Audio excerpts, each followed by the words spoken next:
আজকে school service কমিশনের একাদশ দ্বাদশের রেজাল্ট বেরিয়েছে।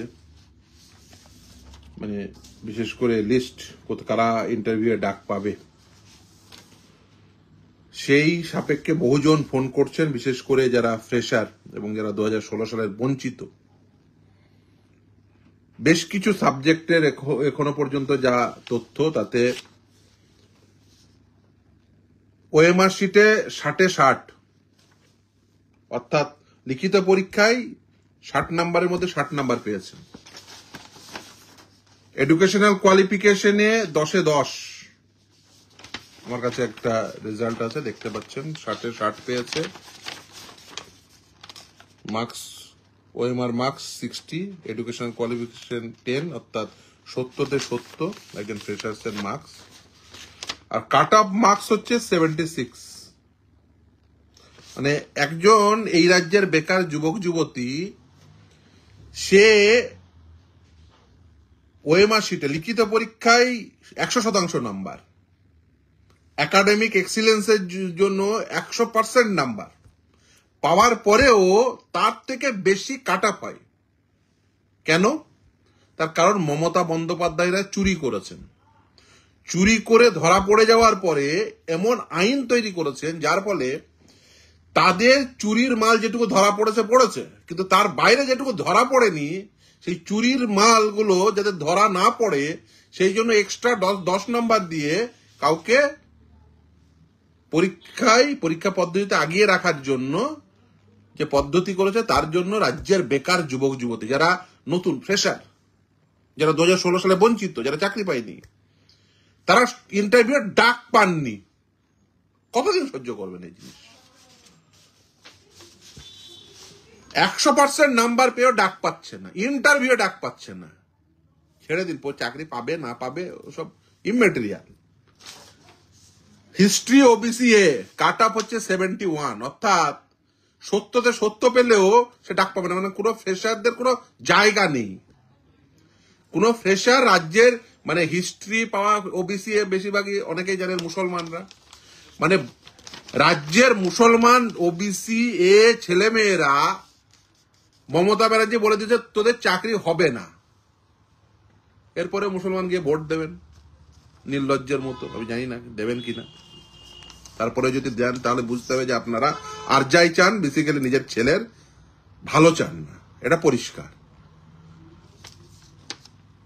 শোনা যাচ্ছে যারা ইন সার্ভিস, বন্ধু মহলে বলেছে 42 পাবো, নাম্বার করে দেওয়া হয়েছে 47। ওএমআর শিটের কপির ওই যেটা পেয়েছে সেটা নিজে নিয়ে বাড়িতে গেছে। বন্ধু মহলে বলেছে আমি 51 পাবো, এখন দেখাচ্ছে 56 পেয়েছে, বা 42 পাওয়ার কথা যে সে 47 পেয়েছে। ওই এক্সট্রা 10 নিয়ে সব চলে এসছে লিস্টে। আমি বলবো যারা বেকার যুবক যুবতী, নিশ্চিতভাবে আপনাদের হয়তো মন খারাপ, অনেকেই ফোন করেছেন মন খারাপ যে আপনারা ডাক পাননি। হ্যাঁ, এই তো লিখছে, স্যার ওয়ার্ল্ড নাম্বার 1 এক্সামিনেশন 60-এ 60 পেয়েও সার্ভিস পাবো না, সিরাজুল শেখ। হ্যাঁ ভাই, কিন্তু তুমি এরপর আর বাড়িতে যদি বসে থাকো, যে মমতার সরকার চলছে, এই সিরাজুল শেখরা, আমি নিশ্চিতভাবেই, তুমি যারা এখানে আসছেন, লিখছেন, কমেন্টে লিখছেন, আপনাদের বিরুদ্ধে যুদ্ধ ঘোষণা করেছে। হ্যাঁ, টিএমসি, ঠিক কথাই। রাজ্যের মমতা সরকার আছে এবং সিরাজুলের মতো ছেলেদের 60-এ 60 পেয়েও ডাক পাননি। কেন? সিরাজুলের বাবারা বুঝুন, সিরাজুলের মা বুঝুন, সিরাজুলের প্রতিবেশী বুঝুন। এই সিরাজুল এতটাই ট্যালেন্টেড, 100% নাম্বার পেয়েছে, কিন্তু সিরাজুল ডাক পাবে না। তার কারণ মমতা ব্যানার্জি চুরি করেছে, আর চুরির মাল কিছুটা ধরা পড়েছে। মানে মোদির পুলিশকে দায়িত্ব দিয়েছিলাম মামলা করে, কিছুটা ধরেছে, আর বাকি মালটা এখনো ধরেনি। তারা এখন মমতার দালাল হয়েছে।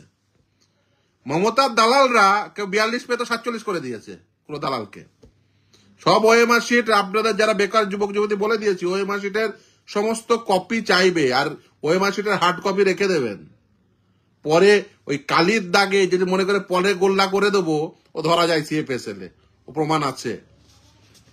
10 দিন আগে কালির দাগ দেওয়া, 10 দিন পরে কালির দাগ দেওয়া, ও প্রমাণ আছে, প্রমাণ পাওয়া যায়, কোনো চিন্তা করবেন না। ফলে এই যে ধরা পড়বে না, এটা ভাবার কোনো কারণ নেই।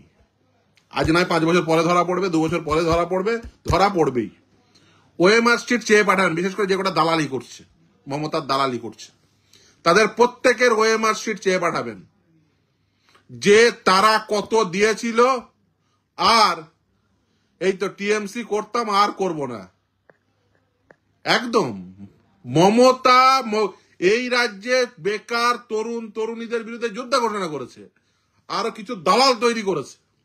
সেই দালালদের 10 নম্বর দিয়ে তাদের 42 নম্বর বাড়িয়ে 47 করে, 47 পেতে 56 করে চাকরি লিস্টে নাম তুলিয়েছে। ভাবছে কেউ কিছু জানতে পারবে না, পরে গুল্লা করিয়ে দেওয়া। ও ব্যবসা বেশি দিন চলবে না, মমতা ব্যানার্জিকে বলে দিলাম।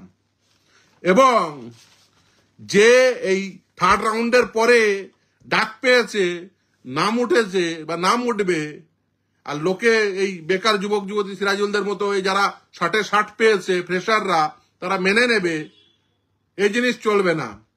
মমতার দালালি করে নাম্বার পাবো, নাম্বার বাড়িয়ে চাকরি পাবো, 10 নম্বর নিয়ে চাকরি পাবো, আর সিরাজুলরা 60-এ 60 পেয়ে তারা চাকরি পাবে না।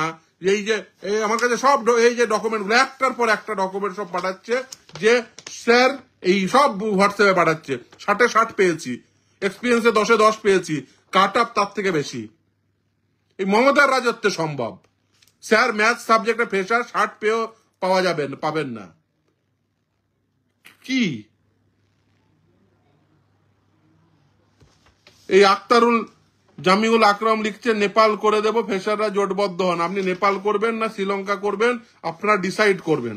কিন্তু মমতা যে আপনার বিরুদ্ধে যুদ্ধ ঘোষণা করে দিয়েছে সেটা পরিষ্কার। এই রাজ্যের বেকাররা চাকরি পাবে না। কবে জাগবেন? আপনার 60-এ 60 পেয়েছেন, 10-এ 10 পেয়েছেন, তারপরে 70-তে 70, 100% নাম্বার, বলছে হবে না, ডাক পাবেন না।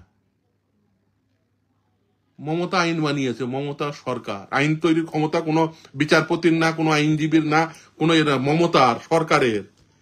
ও কিছু দালাল পোষার জন্য যায়, যে দালালরা ওর গণগান করবে, যারা আগেও 2 নম্বরই করে ঢুকেছিল, এখনো হয়তো আবার 2 নম্বরই করে ঢুকবে। সব ওএমআর শিট গুলো রেখে দেবে এসএসসি, আর ওএমআর শিটের সব কপি চেয়ে পাঠাবে আরটিআই করে। আরটিআই 4টে ধাপ, প্রথমে এসপিআই ও স্কুল সার্ভিস কমিশন লিখবেন, 10 টাকার কোর্ট ফি স্ট্যাম্প লাগিয়ে আরটিআই করে। এবং থার্ড পার্টি ইনফরমেশন বলে কিছু হয় না। কম্পিটিটিভ এক্সামিনে সুপ্রিম কোর্ট বলে দিয়েছে, যে কারোর ওএমআর শিট আপনি চাইতে পারেন, ওএমআর শিট চেয়ে পাঠাবেন। ওএমআর শিট চেয়ে পাঠিয়ে ওএমআর শিটের কপি নেবেন। যদি এসপিআইও না দেয়, ফার্স্ট অ্যাপিল করবেন, ফার্স্ট অ্যাপিলে যদি না পান এসআইসি করবেন, এসআইসিও না পেলে হাইকোর্টে আসবেন, গ্রুপ 9-এ মামলা করে আরটিআই করে ওএমআর শিটের কপি নেবেন, তারপরে দেখা যাবে। তৃতীয় হচ্ছে যে সেটা সব থেকে গুরুত্বপূর্ণ, যে 60-এ 60, 10-এ 10, অর্থাৎ 70-তে 70 পেয়ে বেকার ছেলেমেয়েরা চাকরি পাবে না, ফ্রেশাররা চাকরি পাবে না। মমতা এমন করেছে যে এই অনেকে লিখছেন যে সুপ্রিম কোর্ট হাইকোর্ট বলছেন, কিন্তু ভাই একটা কথা বুঝে রাখুন, যে আইন তৈরি করার ক্ষমতা কোনো সুপ্রিম কোর্ট বা হাইকোর্টের নেই, এটা কিন্তু সরকারের রয়েছে। সরকার চান তার দালালেরা, যাদের কাছ থেকে এই 70 এক্সাম কাট অফ 77 ইংলিশে, বিশ্বজিৎ গায়েন লিখছেন,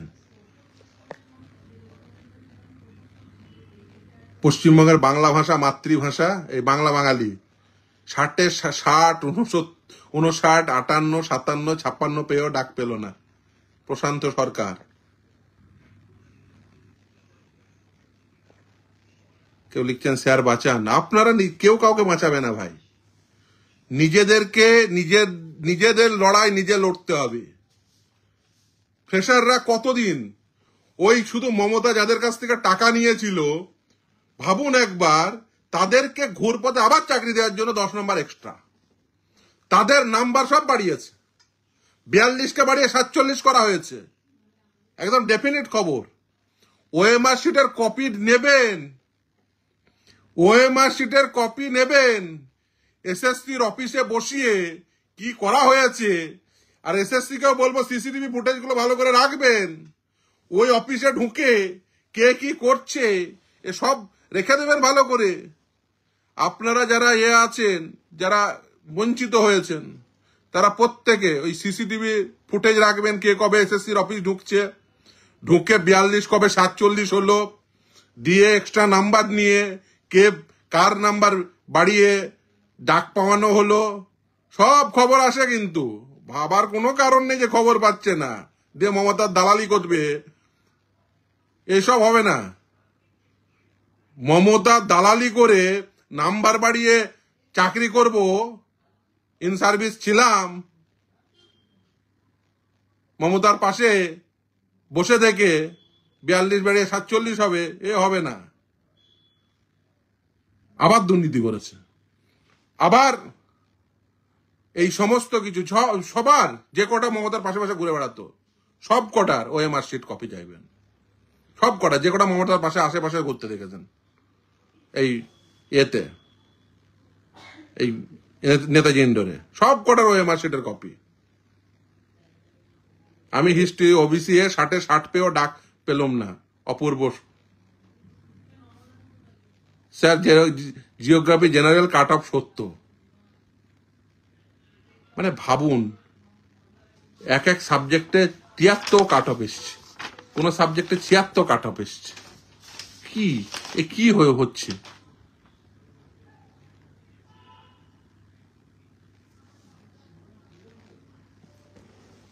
খুব পরিষ্কার যে মমতা আপনাদের চাকরি চাই না, বেকার যুগ। কারণ কি? পরিষ্কার অঙ্ক। ও এটা করেছে দুটো উদ্দেশ্য নিয়ে। এক, যে কটা চুরি ধরা পড়েছে তার বাইরে যে চোরগুলো ছিল সেই চোরগুলো যাতে আবার টাকা ফেরত না চায়, সেই জন্য 10 নম্বর এক্সট্রা দিয়ে সেই চোরদেরই সার্ভিসে রেখে দেওয়া। দ্বিতীয় আর একটা যেটা সব থেকে গুরুত্বপূর্ণ, সেটা হচ্ছে ধরুন 2024 সালে এই গোটা রাজ্যে 50,000 টিচার ছিল। যদি ফ্রেশার ঢুকে ধরুন আরো 10,000, তাহলে 60,000 টিচার হবে, 60,000-এর মাইনে লাগবে। ও কি করেছে দেখছেন না, দরকার নেই, ফ্রেশারদের একজনকেও চাকরি দেওয়ার দরকার নেই, ওই যাদের চাকরি চলে গেছিল ওদেরকে চাকরি দিলে তাহলে কি হবে? তাহলে ওই শিক্ষকই থেকে যাবে, আমার এক্সট্রা বেতন লাগবে না। অতএব এক্সট্রা ভ্যাকেন্সি দেওয়ার দরকার নেই, বেশি ভ্যাকেন্সি ডিক্লেয়ার করার দরকার নেই, শিক্ষকদের পিছনে বেশি বেতন হিসেবে খরচ করার দরকার নেই। তার কারণ ওখান থেকে তার কাটমানি পাওয়া যাবে না। ধরুন একজন মানুষ সে শিক্ষক হিসেবে 40,000 50,000 বেতন পেল, সে তো আর কাটমানি দেবে না তৃণমূল কংগ্রেসকে। সোজা কথা, অতএব শিক্ষকদের পিছনে বেশি খরচা করার লাভ নেই। যে কজন শিক্ষক ছিল 24 সালেও যদি 50,000 শিক্ষক থাকে, 26 সালেও 50,000 শিক্ষক থাকবে। অতএব এক্সট্রা বেতন লাগছে না। যে যদি 10,000 এক্সট্রা লাগতো, 10,000 ছেলে মেয়ের এক্সট্রা শিক্ষক হিসেবে বেতন লাগতো, সেই টাকাটা কাটমানি পাবে। যদি কোনো একটা বিল্ডিং ফিল্ডিং বানায় বা রাস্তা বানিয়ে সেখান থেকে 50%, 40% কাটমানি পাবে তৃণমূল মমতার সরকার।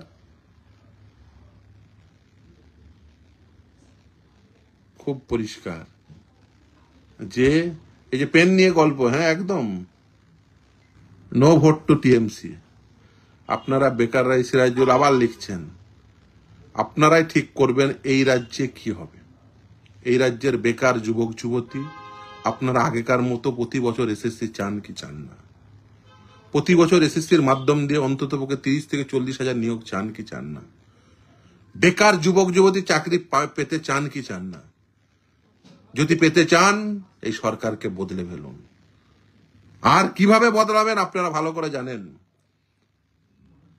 আগামী নির্বাচন বেশি দিন নেই, জোটবদ্ধ হন, চোরেদের শেষ করুন। যারা লিখছেন চোরেদের শেষ করতে হবে, বেকার যুবক যুবতীদের বিরুদ্ধে যুদ্ধ ঘোষণা করে দিয়েছে মমতা ব্যানার্জি। আপনাদের চাকরি হবে না, 100% নাম্বার পেয়ে ডাক পাচ্ছেন না ইন্টারভিউয়ে। আর কবে জাগবেন? এই কথা তো অনেকদিন আগে থেকে আমি বলে আসছি। এই জিনিস হবে আজকে আপনারা অনেকে আমাকে ফোন করছেন, ফোন করে কেউ কান্নাকাটি করছেন যে স্যার 100% নাম্বার পেয়ে ডাক পাচ্ছি না। হোয়াটসঅ্যাপে আপনাদের রেজাল্টের স্ক্রিনশট পাঠাচ্ছেন।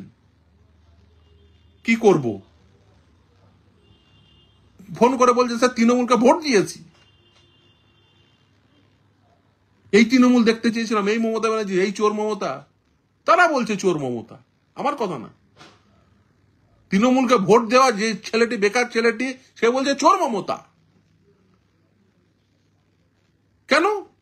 তার কারণ সে 100-তে 100 পেয়ে, মানে 100% নাম্বার পেয়েছে, 60-এ 60, 10-এ 10, একাডেমিকে 10-এ 10, ওএমআরে 60-এ 60, 70-তে 70, কাট আপ 71, কাট আপ 73। কেন? তার কারণ এক্সপিরিয়েন্সে 10 নম্বর। আর ইন সার্ভিসরা বন্ধু মহলে বলছে পরীক্ষা এমন দিয়েছে 42 পাবো, নাম্বার দেখছে তার বন্ধুরাই দেখছে 47 পেয়ে গেছে, নেতৃত্ব দেয়, দিয়ে এক্সট্রা নাম্বার নিয়ে ডাক পেয়েছে। আবার দেখবেন ওই ইন্টারভিউ এবং লেকচার ডেমোতেও ফুল মার্কস পাবে তারা, এই এই এই নেতৃত্ব স্থানীয়রা। কেন? কারণ মমতা দেবে। মমতা যেমন আগে দুর্নীতি করেছিল, আগে যেমন মঞ্চে গিয়ে ইনসানদের চাকরি দিয়েছিল, একই মডেল মমতার। মমতার মডেলের পরিবর্তন হয়নি, মমতার মডেল সেই একই মডেল রয়ে গেছে। অতএব ফ্রেশাররা জাগুন, বেকার তরুণ তরুণীরা জাগুন, জেনজি জাগুন। খুব পরিষ্কার যে এবার যদি না জাগেন, মমতা শুধুমাত্র চুরি করার স্বার্থে কিছু দালাল পুষে দিয়ে, সেই দালালদের দিয়ে বলিয়ে আপনাদের বিরুদ্ধে যুদ্ধ ঘোষণা করেছে। এই ফ্রেশাররা 22 লক্ষ ছেলে মেয়ে বঞ্চিত 2016 সালে, অ্যাকচুয়ালি 31 লক্ষ যারা পরীক্ষায় অংশগ্রহণ করেছিলেন। 31 লক্ষ অ্যাকর্ডিং টু এসএসসি ডাটা। পরবর্তীতে যদিও ওরা পরিবর্তন করেছে সংখ্যা, কিন্তু সুপ্রিম কোর্টের সামনে ভলিউম 5B আমার স্পষ্টত মনে পড়ছে। কেউ লিখছেন নেপাল চাই। আপনি নেপাল করবেন না শ্রীলঙ্কা করবেন, নেপাল সে আপনাদের বিষয়, আপনার বেকার তরুণদের। কিন্তু কতদিন এই অত্যাচার, অনাচার, এই শোষণ কতদিন সহ্য করবেন? কতদিন আর কতদিন সহ্য করবেন? 100% নাম্বার পেয়ে ইন্টারভিউ ডাক পাচ্ছেন না। এই মমতাকে কতদিন সহ্য করবেন? এই তৃণমূলকে কতদিন সহ্য করবেন? এই এসএসসি কতদিন মানবেন? এবার জাগুন। মুসলমান বাড়ির ছেলে, হিস্ট্রি, ওবিসি এ, স্বপ্ন দেখেছিলেন মুর্শিদাবাদের মুসলমান, নেপাল, নদিয়ার মুসলমান, বর্ধমানের মুসলমান, মালদার মুসলমান, ছেলেকে পড়িয়েছেন। ছেলে সারা রাত জেগে পড়ে হিস্ট্রিতে 60-এ 60 পেয়েছে ওএমআর শিটে, 10-এ 10 একাডেমিকে। বাবা ভেবেছিলেন যেদিন পরীক্ষা দিয়ে আসছে, হাসি মুখে পরীক্ষা দিয়ে ফিরছে, হাসি মুখ দেখে ভেবেছিলেন আমার সংসারেও এবার একটু আলো আসবে। ছেলে এসে ওএমআর শিটের কার্বন কপি নিয়ে হেসে হেসে বলছে যে বাবা আমি 60-এ 60 পাবো। বাবা ভাবলে না হয়তোবা আমার এই দুঃখ কষ্ট তার অবসান ঘটবে। কষ্ট করে লাঙল চালিয়ে ফসল ফলিয়ে ছেলেটিকে পড়িয়েছি, চাকরি পাবে। কৃষকের ছেলে, গরিব মুসলমান কৃষক বাড়ির ছেলে, গরিব হিন্দু বাড়ির ছেলে, চাকরি পাবে। মাস গেলে 40-45 হাজার টাকা বেতন পাবে, 50 হাজার টাকা বেতন পাবে। দুঃখ দুর্দশা ঘুচে যাবে। 60-এ 60 পেলেন, 10-এ 10 পেলেন একাডেমিকে, 70-তে 70 পেলেন। আজ সন্ধ্যাবেলায় সেই গরিব কৃষকের মুখটি থমথমে, হয়তোবা চোখ দিয়ে জল পড়ছে। কারণ তার ছেলেটি বা তার মেয়েটি 70-তে 70 পেয়েও ইন্টারভিউয়ে ডাক পায়নি। কারণ মমতা চুরি করেছে, মমতা সরকার চুরি করেছে, তৃণমূল চুরি করেছে, পার্থ চ্যাটার্জির বান্ধবীদের খাটের তলায় টাকা ঢুকেছে, আর মমতা কিছু দালাল বসেছে, যে দালালদের মাধ্যম দিয়ে টাকা তুলেছে। তারা আগেও দালালি করেছে মমতার হয়ে, এখনো দালালি করছে মমতার হয়ে। আগে দালালি করে ক্যান্ডিডেট সাপ্লাই করেছে, এখন দালালি করে নিজের 42 নম্বর বাড়িয়ে 47 করিয়ে নিয়েছে। দালালরাই বুদ্ধি দিয়েছে, ম্যাডাম 10 এক্সট্রা দিয়ে আমাদের চাকরি করিয়ে দিন, তাহলে আমরা কিছু বলবো না, গালাগালি দেবো বিকাশ ভট্টাচার্য, সিদ্ধ শামীমকে। আপনি ক্ষমতায় থাকবেন।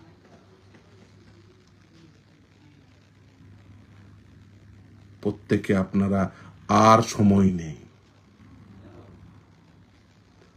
নভেম্বর মাস 2025 সালে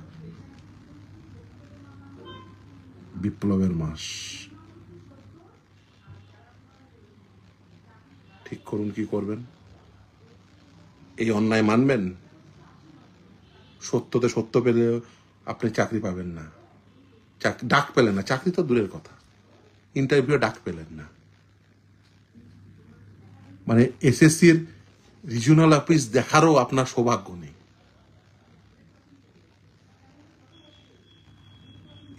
এরপরে আর কি করবেন? কতদিন এই অত্যাচার, কতদিন এই অনাচার, কতদিন এই শোষণ? এর বিরুদ্ধে যা করার করুন। আর কতদিন বাড়িতে বসে বসে এই অত্যাচার সহ্য করবেন? জাগুন। না জাগলে আরো বেশি বিপদ। এই বিপদের অবসান ঘটান। এই শোষণ, এই বঞ্চনা, তার অবসান ঘটা উচিত। মমতা বন্দ্যোপাধ্যায়রা ক্ষমতায় থাকলে এই শোষণ, এই বঞ্চনা বাড়বে। ভাবার কোনো কারণ নেই যে এবার এসএসসি হলো না, পরের বার আমার তো বয়সটি আছে। যাদের বয়স নেই তাদের তো শেষ হয়ে গেল। যাদের বয়স আছে ভাববেন না, সামনের এসএসসিতেও আপনি পাবেন এক্সপিরিয়েন্সের 10, আবারও অন্তরায়। এবারে ওরা চাকরি পাবে, পরের বার বাড়ির কাছে আসার জন্য পরীক্ষায় বসবে, আবারও 10-এ 10, আবারও বঞ্চনা। মমতা ক্ষমতায় থাকলে এই রাজ্যে বেকারদের আর চাকরি হবে না। এই রাজ্যের বেকাররা এবার কড়াই গন্ডাই হিসাব বুঝে নিন। যারা ডাক পেলেন না তারা প্রত্যেকে, যারা আগামীতে যোগ্যতা মান অর্জন করবেন, যাদের বয়স পেরিয়ে গেল, যারা চাকরি পেলেন না, সকলে জোটবদ্ধ হন। জোটবদ্ধ হয়ে একে শিখিয়ে দিন যে তুমি এইভাবে ক্ষমতার অপপ্রয়োগ করে দুর্নীতি করার জন্য আমাদেরকে বলির পাঁঠা বানাতে পারো না। অনেকেই লিখছেন নেপাল নেপাল লিখছেন। সকলে এই নেপাল নাকি শ্রীলঙ্কা যৌথ উদ্যোগে ঠিক করুন কে কি বানাবে।